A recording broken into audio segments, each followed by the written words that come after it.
Premier évangile dans Luc 10, versets 38 à 42. Tandis que Jésus et ses disciples étaient en chemin, il entra dans un village où une femme appelée Marthe le reçut chez elle. Elle avait une sœur appelée Marie qui, s'étant assise aux pieds du Seigneur, écoutait sa parole.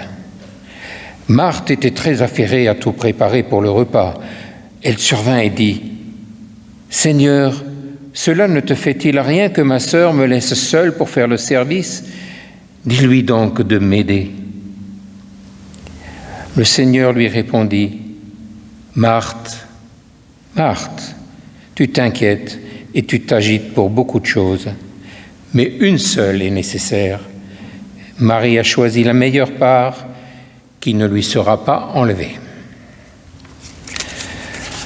Le second évangile est dans Matthieu 19, au verset 16 à 22. Un homme s'approcha de Jésus et lui demanda : « Maître, que dois-je faire de bon pour avoir la vie éternelle ?» Jésus lui dit : « Pourquoi m'interroges-tu à ce sujet de ce qui est bon ? Un seul est bon. Si tu veux entrer dans la vie, garde les commandements. » « Lesquels ? » demande-t-il. Jésus répondit : « Tu ne commettras pas de meurtre. Tu ne commettras pas d'adultère. Tu ne voleras pas. Tu ne prononceras pas de faux témoignages contre quelqu'un. Tu respecteras ton père et ta mère. Tu aimeras ton prochain comme toi-même. » Le jeune homme lui dit : « J'ai mis en pratique tous ces commandements. Que me manque-t-il encore ?» Alors Jésus lui dit : « Si tu veux être parfait, va, vends tout ce que tu possèdes et donne l'argent aux pauvres. Ainsi tu auras un trésor dans les cieux, puis viens et suis-moi. » Mais quand le jeune homme entendit cela, il s'en alla penaud, tout triste, parce qu'il avait de grands biens. Chère Assemblée, comme on dit en Allemagne, c'est quoi ? C'est Liebe Gemeinde, c'est ça ? Liebe Gemeinde. Je sais dire que c'est deux mots en allemand. Frères et sœurs, comme on dit en français, ces deux termes marquent le début de la prédication et celui qui vous réveillera, c'est Amen à la fin. À ce moment-là, l'organiste peut jouer. Tous ces textes de la Bible pour aborder le thème de la bienveillance qui sera au centre un petit peu de l'Assemblée générale de l'ACEP cet après-midi. La bienveillance vue par Jésus et mise en œuvre par lui. Du coup, nous n'aborderons pas les mérites comparés de l'action versus contre la prière avec Marthe et Barry, ni les effets de la quantité d'argent que nous possédons pour accéder au salut. Et puis nous garderons à l'esprit le psaume 121 que nous avons prié tout à l'heure pour dire notre confiance en Dieu. La première caractéristique qui me vient à l'esprit, c'est la discrétion. La bienveillance ne saute pas aux yeux. Elle n'est pas démonstrative. Elle tient tout entière dans le ton avec lequel nous disons le prénom de Marthe. Marthe, Marthe. Pas un autre mot n'est prononcé par Jésus, ni une caresse, ni un câlin. Je ne sais pas si ça se faisait à l'époque de Jésus, mais aujourd'hui, les jeunes raffolent des câlins, ni une accolade. Je pense à ces accolades qui se font dans l'Église. Nous sommes loin des démonstrations qui se font sur les stades de football après un but. Si la bienveillance était une pluie, ce ne serait pas une pluie d'orage ou une averse, mais une pluie nourrissante, comme celle de jeudi dernier. Elle a un effet positif sur ceux qu'elle touche, ceux CE ou ceux CEX. Et cette attitude bienveillante n'impose rien. Il n'y a pas d'ordre, pas de mode d'emploi, pas de réponse à la question de Marthe. Dans notre récit, Marthe pose un problème à Jésus en espérant qu'il va l'aider et qu'il va pouvoir, de son autorité, réprimander Marie qui la laisse agir seule pour préparer le repas. Sa sœur ne fait rien pour préparer le repas et au moins pour 15 voire plus. Imaginez si chez vous, le conseil presbytéral, alors le conseil presbytéral d'autrefois, quand on était 15, dit « on vient manger chez vous ce soir ». Mais les magasins sont fermés, donc on vient manger chez vous, c'est pas grave. Voilà, il faut préparer pour 15. Que fait Jésus?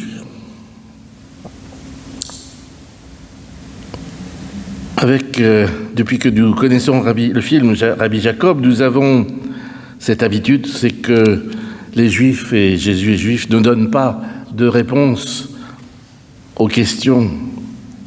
La réponse est du domaine de celui qui pose la question. La réponse est du domaine de compétence de Marthe. Or, Jésus n'est pas un donneur d'ordre. Il n'y a pas dans la Bible d'organisation de la vie selon Jésus. Il n'y a pas de modèle, de mode d'emploi biblique pour le partage des tâches au sein d'une famille.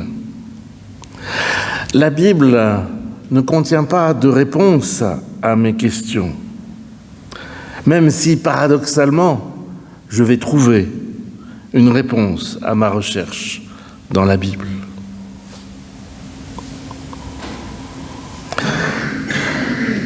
Ici, le mot important, c'est « je ». Je vais trouver une réponse à ma recherche dans la Bible. Marthe reste libre d'agir, à elle de choisir sa réponse. La façon de répondre de Jésus est toujours de nous mettre au centre de notre question, afin que nous apportions notre réponse.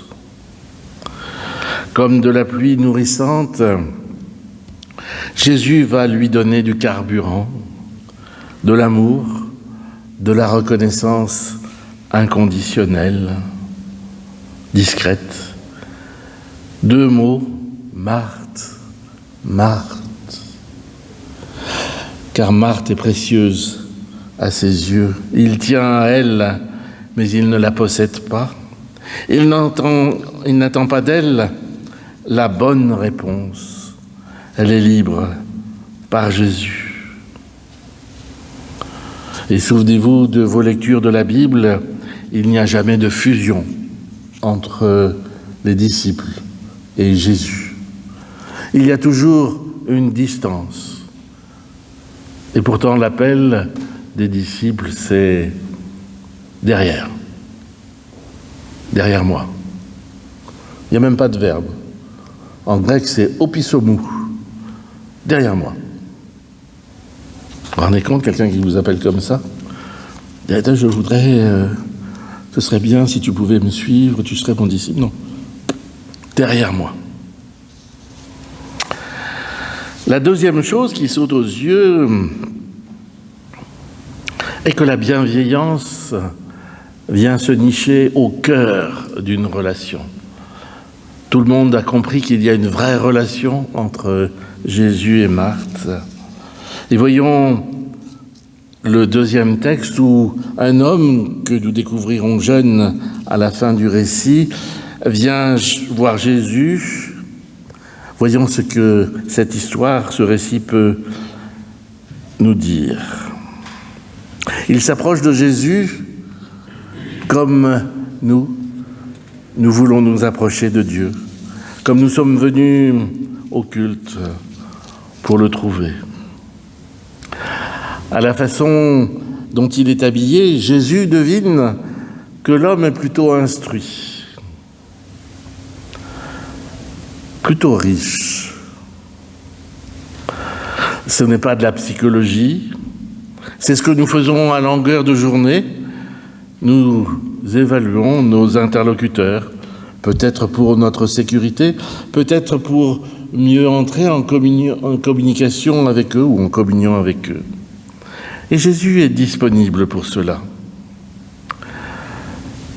L'homme est instruit, cela veut dire qu'il sait lire l'hébreu et le grec et qu'il sait l'écrire, qu'il connaît bien la Torah,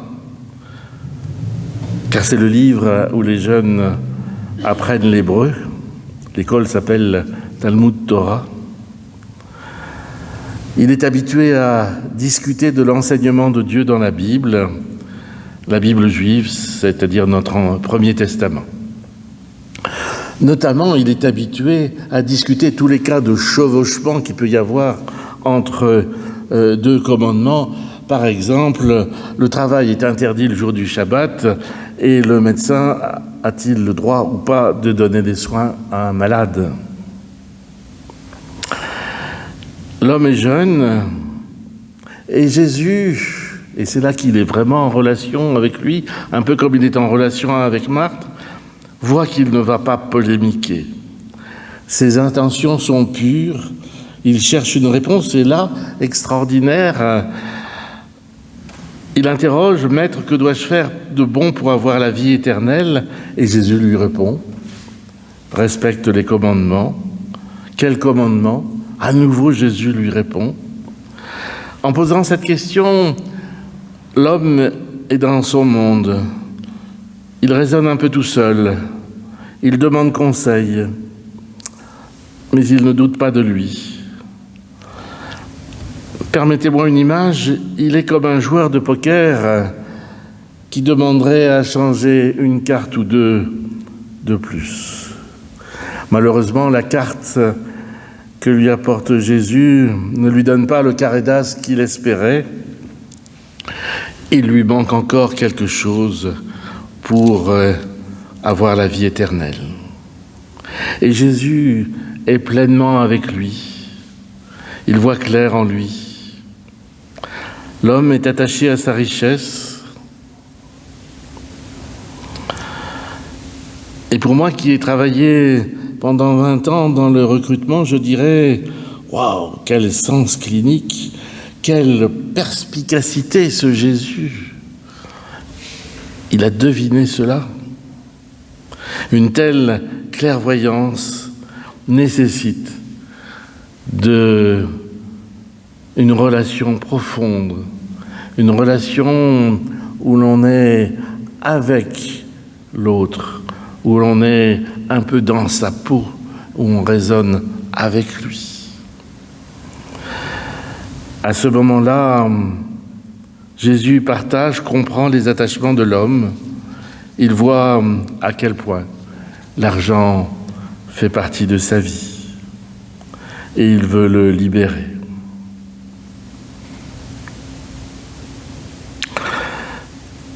Derrière nos deux textes, il y a un point important. C'est l'absence de jugement de la part de Jésus. Le texte sur Marthe et Marie a donné lieu à des interprétations où l'interprète choisissait le rôle le plus valorisé. Le moine va choisir Marie, la prière, et le diacre, celui qui aide, sert à table et qui aide les pauvres, va choisir Marthe, qui est dans l'action. André Gounel, à propos de Marthe, a écrit « Jésus ne rejette pas Marthe, il ne l'exclut pas de son cercle, il ne la chasse pas, ni ne la renvoie. Choisir la mauvaise part, pour Marthe, ce n'est pas rien recevoir, n'avoir aucune part. Jésus l'invite simplement à changer, peut-être à prendre une option différente. Notre texte ne nous autorise nullement à proclamer la fidélité des uns et à dénoncer ou condamner les autres. Nous n'avons pas à juger et à classer les églises et les gens en leur apposant l'étiquette Marthe ou Marie. Nous sommes les uns et les autres appelés à accueillir le don de Dieu, à écouter l'Évangile, à choisir la bonne part, non pas pour nous la réserver, mais pour la partager avec tous.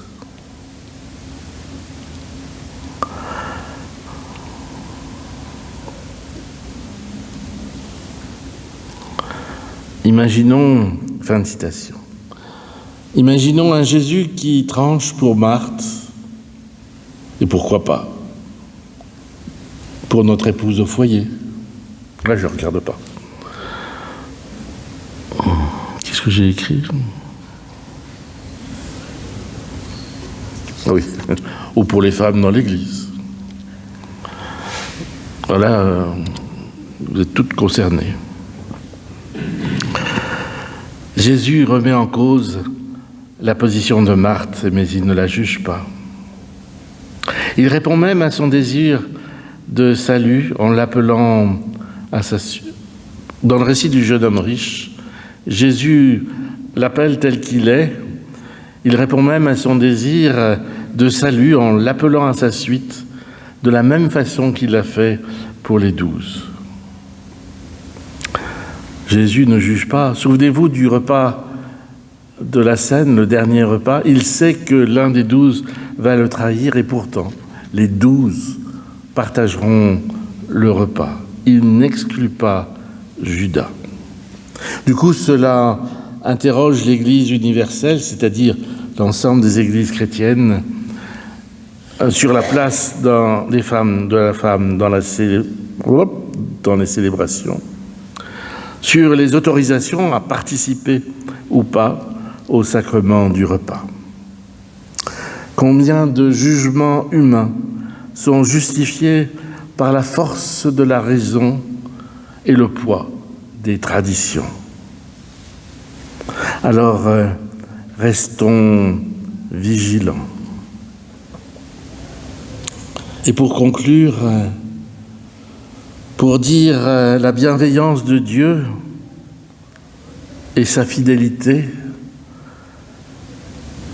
ce verset du psaume 121, « Il ne sommeille ni ne dort celui qui garde Israël. L'Éternel est celui qui te garde.